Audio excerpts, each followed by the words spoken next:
Senior नेता, former union minister और current Lok Sabha MP Ravishankar Prasad ji मौजूद हैं। ये आप सभी को बंगाल में हो रही गतिविधियों पे संबोधित करेंगे।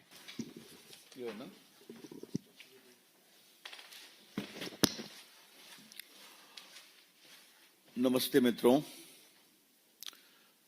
जैसा बताया मिस्टर भंडारी ने कि एक बहुत ही गंभीर विषय पर चर्चा करने के लिए पार्टी के राष्ट्रीय मंच से मैं आपसे बातचीत कर रहा हूं।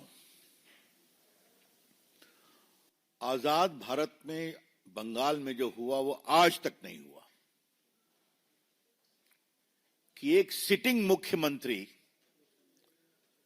एक प्राइवेट प्रॉपर्टी में घुसकर जहां मनी लॉन्ड्रिंग की कार्रवाई चल रही है ईडी के द्वारा, वहां चली जाए, ईडी के लोगों को धमकाए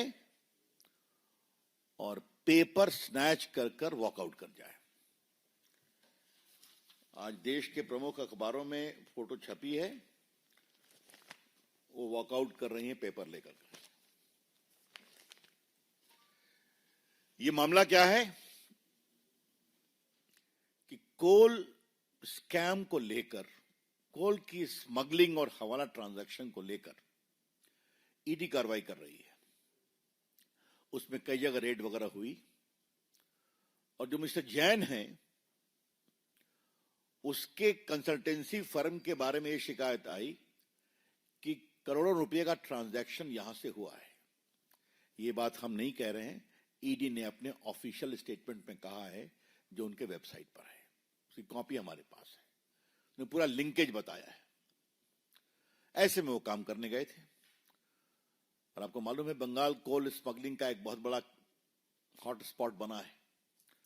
रूलिंग पार्टी के बहुत लोग का इन्वॉल्वमेंट है, उसकी चर्चा कई बार हुई है, हम लोगों ने भी किया है। यहां पर स्पेसिफिक केस था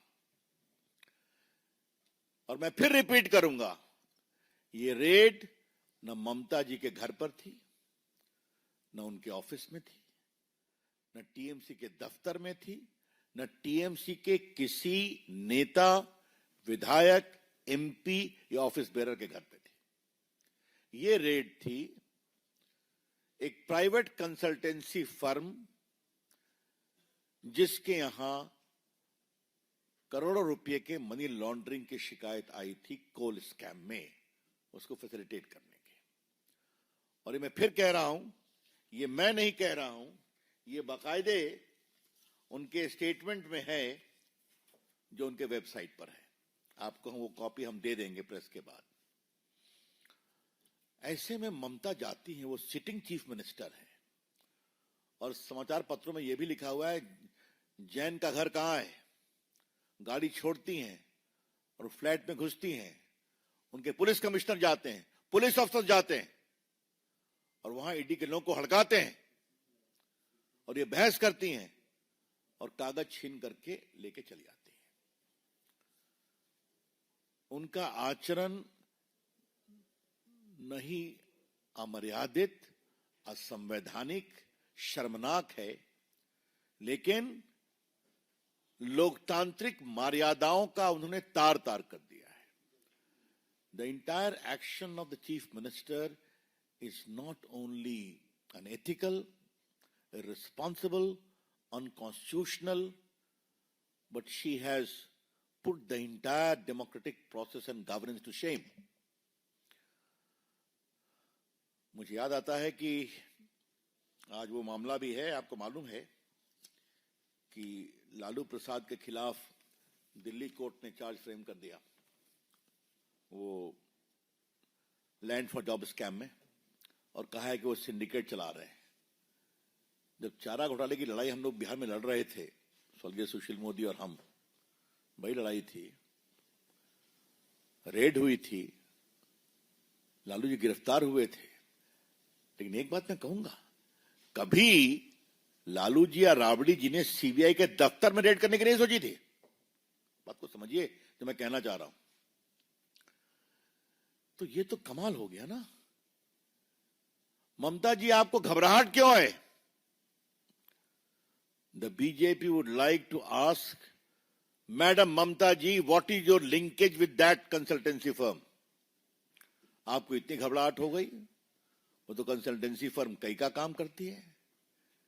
लेकिन अगर घोटालों की जांच हो रही है, कोल स्कैम की जांच हो रही है, तो आपको इतनी परेशानी क्यों है? यह हमें बात समझ में नहीं आती। एक शब्द मैं कहूंगा, there is a lot of suspicious circumstances surrounding. Mamata ji एक सीनियर नेता है ना, 10 साल से मुख्यमंत्री है, 15 साल से, 14 साल से केंद्रीय मंत्री भी रही हैं, तो गवर्नेंस समझती हैं। ये क्या है? तो अगर ममता बनर्जी सारे नियमों, कानून, लोकतांत्रिक मर्यादा को तार तार करके गई हैं, तो वहां कुछ बहुत सेंसिटिव था जिसको निकालना जरूरी था। I repeat, there is a lot of suspicious circumstances surrounding the whole, I would say, barbaric action of Mamta ji. She is CM for 14 years, has been a central minister, knows the norms of governance. And if she goes and raids a particular house where official raid of the ED is going on in case of coal scam and snatches the file and comes out, that means she was trying to rescue something sensitive implicating her and her party. और क्या कहा जाए? इसका inference और क्या हो सकता है? और ममता जी ने कोई पहली बार तो किया नहीं है। याद करिए, जब शारदा स्कैम में राजीव कुमार जो डीजीपी थे, उनको बात हुई थी, उनको सीबीआई ने इंटरोगेट करने की बात की थी, तो वहां जाके धरने पर बैठ गई थी। संदेश खाली में उस मेन एक्यूज को बचाने के लिए क्या क्या नहीं किया। मुझे तो पार्टी ने कई बार बंगाल में एट्रॉसिटी की जांच करने के लिए भेजा है, चाहे वो लोकल बॉडी का इलेक्शन हो या ग्राम पंचायत में जो अत्याचार हुआ। तो मैं संदेश खाली भी गया था, तो संदेश खाली में कहा गया कि आप मत जाइए। मैंने कहा क्यों नहीं जाएंगे, देखा जाएगा। तो बाद में मेरी जो अपनी सिक्योरिटी थी, सीआरपीएफ, वो थी, और फिर महिलाएं आई। बाकी लोगों को कोर्ट से परमिशन लेना पड़ता है, हमारे साथ कई एमपीज गए थे। ये क्या हो रहा है? आज तक उसको बेल नहीं ना हुआ। कौन शेख था वो, याद करो। हाँ, स्टिल ही इन जेल। तो उसको बचाने की कोशिश, पुलिस अफसर को बचाने की कोशिश, और आज रेड करना। ये जो ममता जी का पूरा इतिहास है, ये बहुत ही दुर्भाग्यपूर्ण है। मैं तो आपको बताना ही भूल गया, ये जो medical college, car medical college में घटना हुई थी महिला के बलात्कार की, उस पर भी चली गई थी अपोज करने के लिए, पुलिस इन्वेस्टिगेशन को फ्रस्ट्रेट करने के लिए। तो क्या मतलब है? ममता जी ने कॉन्ट्रैक्ट लिया हुआ है क्या कि बंगाल में कोई भी फेयर पुलिस इन्वेस्टिगेशन नहीं होने देंगी? बंगाल के करप्शन में कोई भी सीबीआई या ईडी का इन्वेस्टिगेशन नहीं होने देंगी? क्योंकि हर जगह उनके सिस्टम के पांव हैं। और मैं क्या कहूंगा, everywhere there is a footprint of Mamata जी's ecosystem implicating all of them. Therefore there is a scare. हम इसकी बहुत भर्त्सना करते हैं। आज हमारे पास ये पूरा लिस्ट है, संदेश खाली, उसके बाद कैटल स्मगलिंग, अनुव्रत मंडल, दूरे ration scheme, बॉगटुल massacre, Hanskhali rape case, Alapan Bandopadhyay case, Narada scam, ये सारा हमारे पास पड़ा हुआ है। लेकिन आज की जो घटना है, बीजेपी की ओर से हम ममता जी की भर्त्सना करते हैं। We condemn outright the utterly irresponsible conduct of Mamata ji. और कानून के छात्र के रूप में हम कहना चाहेंगे, यह अपराध भी है। It is a penal offence कि जहां भ्रष्टाचार के खिलाफ जांच चल रही है, वहां जाके जांच को रोकना और फाइल को छीन करके बाहर निकलना, Mamata ji is guilty of serious penal offences. बड़े आपराधिक कानून से उनका वो अब उसके अभियुक्त बनना चाहिए।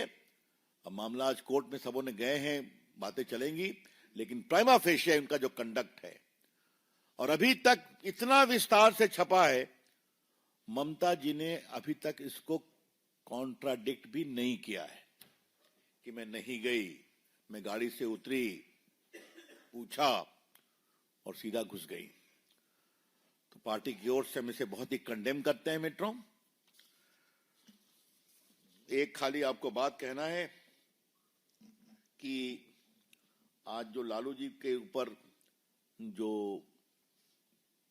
चार्ज फ्रेम हुआ है, मैं उसकी एक ही बात कहना चाहूंगा आपके लिए।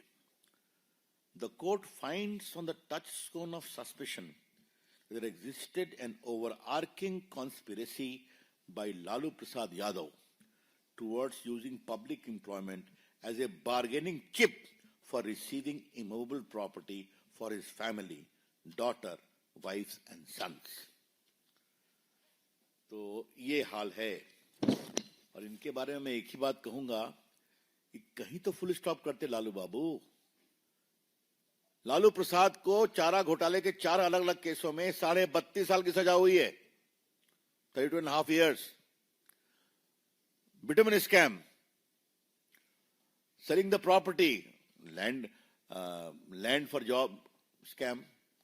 तो कितना स्कैम करेंगे लालू बाबू, क्या मतलब है इसका? तो खैर, तो एक कहावत है, law will catch you up, वही हो रहा है। That's all, friends, from my side. I'm open to questions. Mohit, Times Now. Today we saw that now the TMC MPs went to Karnataka Bhavan. They were protesting against the Home Minister, saying that ED is being used as a political tool. They have made it Home Minister versus Mamata Banerjee and the TMC. How do you see this? What else they will do? What else they will do? There are colleagues in the parliament, but this is completely irresponsible. Sometime they will go and gherao the election commission. Huh? Now they are going to the Home Minister. That means the honorable members of Parliament of the TMC are becoming the front soldiers to conceal corruption of TMC. यही है क्या? संजय जी।